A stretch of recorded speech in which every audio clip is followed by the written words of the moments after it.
Hey guys, I'm Stephanie, and this is Steph Stove. And if you are someone that you love old-fashioned homemade cookies, these peanut butter cookies that we're making today, you will absolutely fall in love with.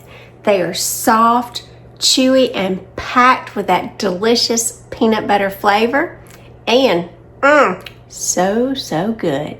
So, let's get to baking. First thing we need to do for our recipe, we need to preheat our oven to 350 degrees and let this be preheating while we're getting everything else ready. I'm going to use this right here. This is just a 4-cup batter bowl. I'm going to use a little fine mesh sifter here. This is 1 1/2 cup of all-purpose flour. Put that in there and I'll show you why I'm doing it this way. And to this, we're going to add some baking powder to it. We're going to add 3/4 of a teaspoon. Now I'm going to try to do 1/2 teaspoon and 1/4 at the same time. So if you wonder why I'm doing both of these, just to kind of save time. Let's see if I can get them both full at the same time. Look at that. Pretty cool. Save a little minute there. And always check your baking powder to be sure that it hasn't expired. Now, the reason I'm doing it like this and sifting it in here, and you can just kind of do it by hand and getting it all the way through. I want the flour to kind of lighten up. And also, I know a lot of people may not have other kind of sifters. You may probably have this one. And so this is just an easy way to sift the flour. All right, and just like that, we've got all of it. Now, some people might say, well, why do you take the time to do it like that? You know, you could use another one. Yes, I do have another sifter. However, not everyone has that. So try to use something that's common that other people can have. You know, use what you got, and it'll accomplish the same task. Now, you do want your flour, I would say, light and airy. And even after I sifted it, I'm going to take my whisk and just kind of go through just to be sure that that baking powder is well dissolved within it. Just kind of further aerate the powder. Now, set this to the side. Right here, here's my stand mixer, my nice little slide board. Now, if you wonder what this is just a little silicone insert from my KitchenAid. It's going to make it nice and easy for what we're doing today. For cleanup, so we're going to add 1/2 cup or 1 stick of room temperature butter. Make sure your butter is at room temperature. Now, it is important that your ingredients for this are at room temperature, and we'll have to add an egg later, so make sure your egg is also at room temperature. But it is very important because there's a big difference between how butter works when you're cooking, if it's right out of the refrigerator, if it's melted, if it's softened, if it's at room temperature. It does make a big difference. Now we're going to use our paddle attachment for this, and this works fine. And here, drop it down. And on medium, we're going to go ahead and start creaming the butter. And it won't take very much because our butter is already very soft. Now to this, we're going to add 1/2 cup, and this is just granulated white sugar. We're going to add 1/2 cup of light brown sugar. Now, most of the time when we do brown sugar, it's very packed. This is very lightly packed. Put that in there. And it's not going to, when I say lightly packed, I'm going to stop this so you can see. When it comes out, it's not going to come in a huge clump, so you can see it's just kind of breaking apart because I just had it very lightly packed in there. It's still very soft. It's not firm. Like some recipes will say very firmly packed. So it's important that you pay attention to the directions, how your ingredients are supposed to be added. That's also key to the result.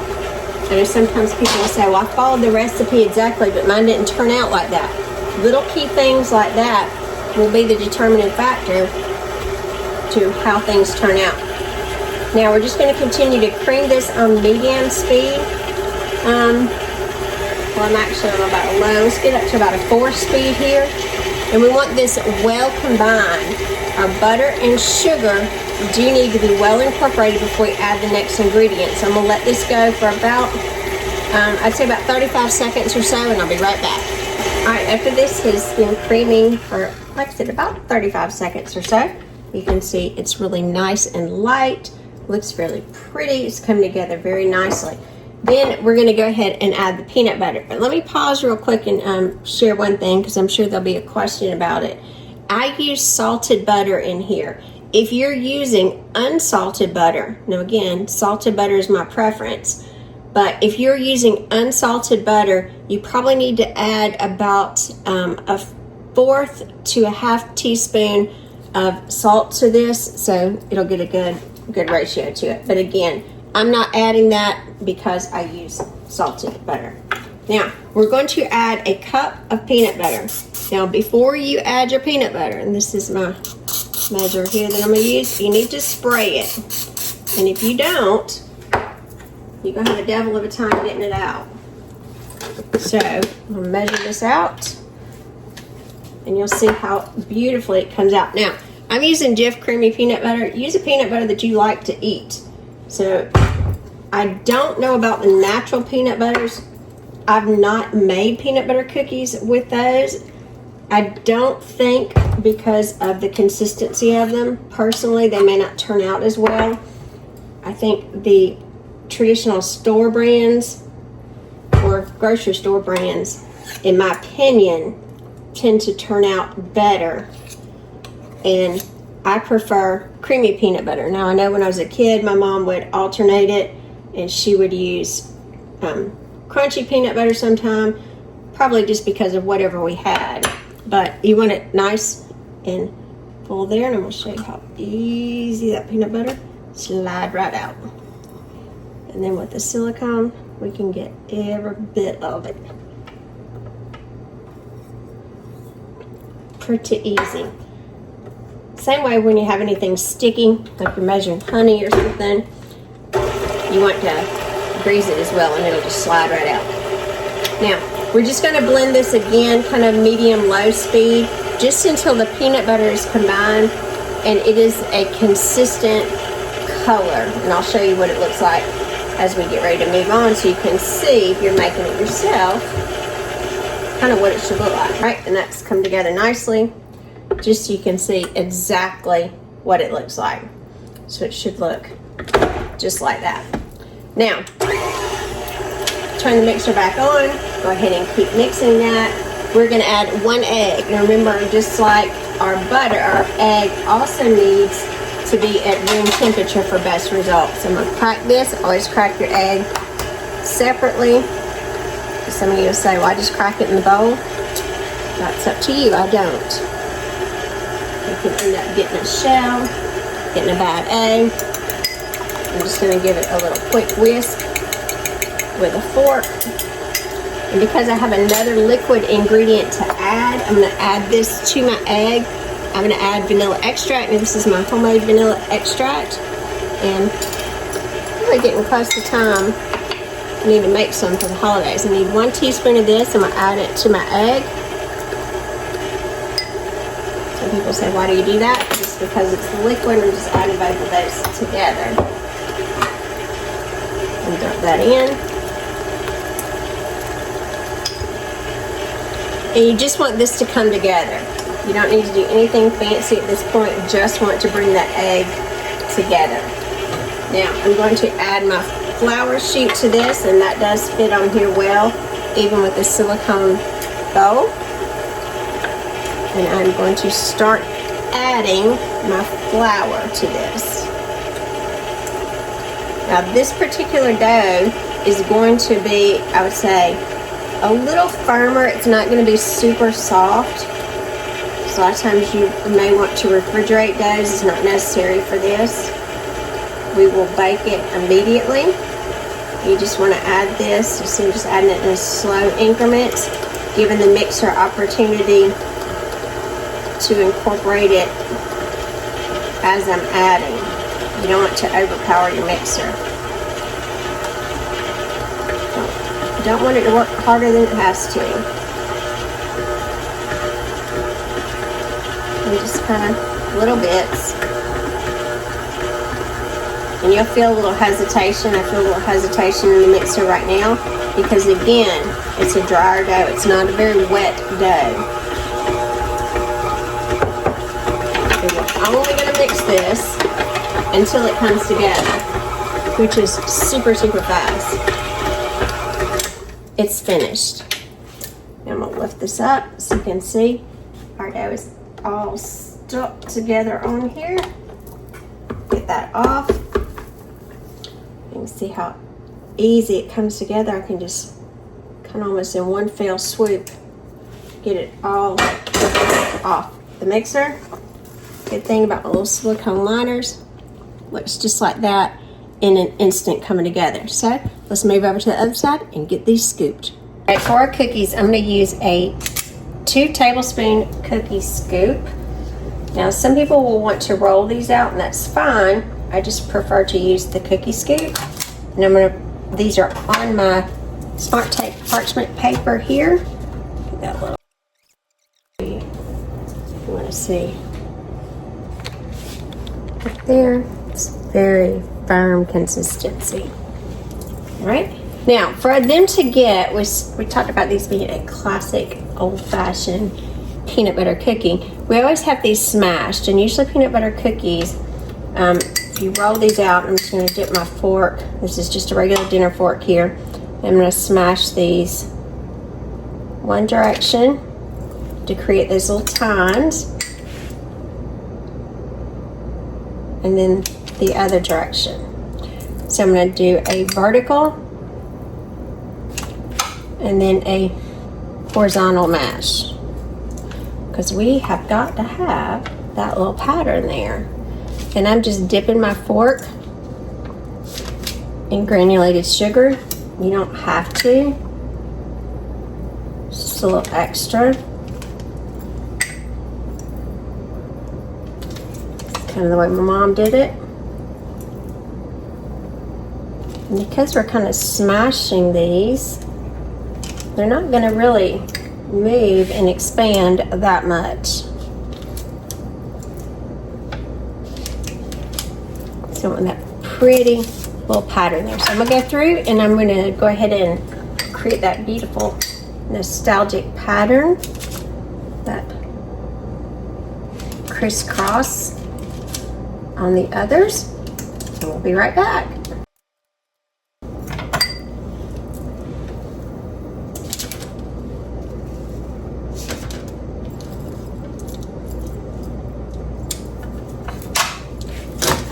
Alrighty, now that we all have these nice and mashed with our little crisscross pattern, I don't know if you can see really well, right here, we're going to pop these in the oven. Remember, our oven was preheated to 350 degrees, so let's get these in the oven. Alright, these are going to bake. Again, they were at 350 degrees. These are going to bake for about 10 minutes, and I say about because what we're looking for here is the edges to be set and the tops will still be slightly soft. So I'm going to check mine back about 10 minutes. So it's been 10 minutes.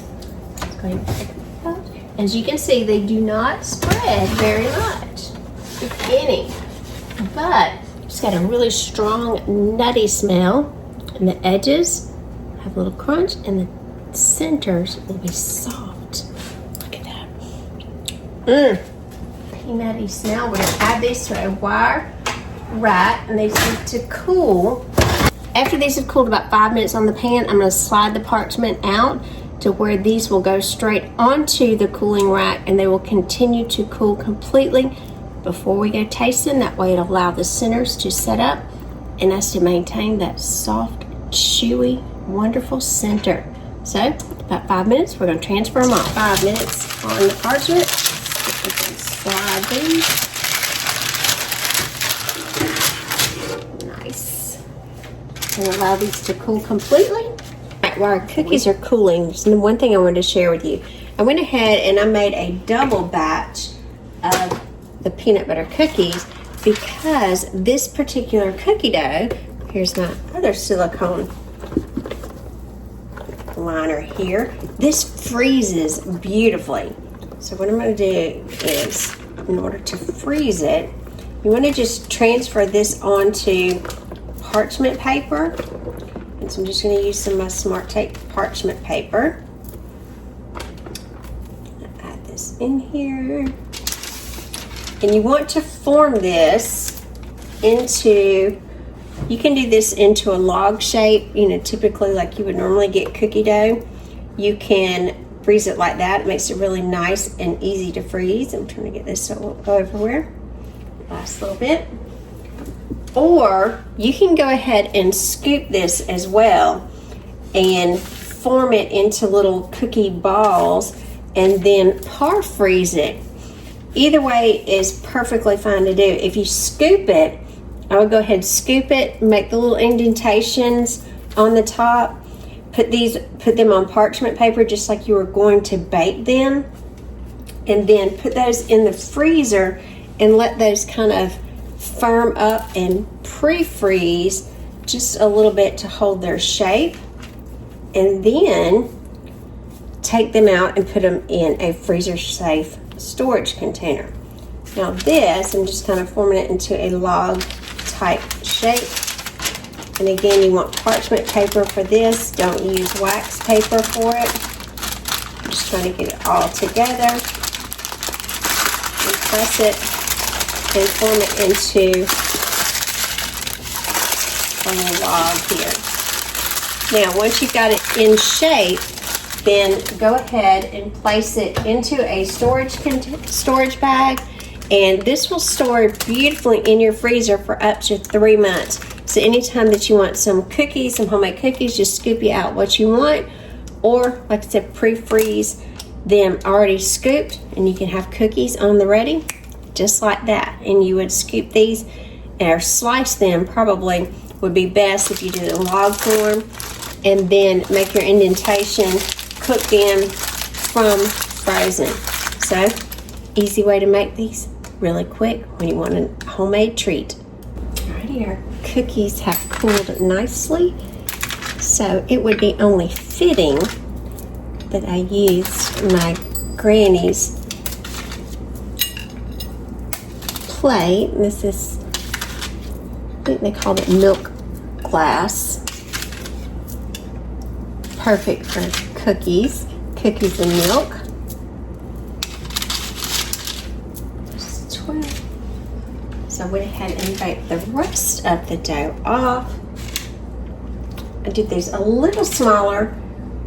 Wasn't quite as generous. So I actually ended up with 24 cookies. 6 of them have already gone missing. Imagine that. Look at that. Yummy. I'm Stephanie. This has been Steph Stove. For today, we made these wonderful, soft, chewy, look at those little marks, old-fashioned, look at the bottoms of them, just beautiful, peanut butter cookies. Look at that. They're soft, chewy, loaded with peanut butter flavor.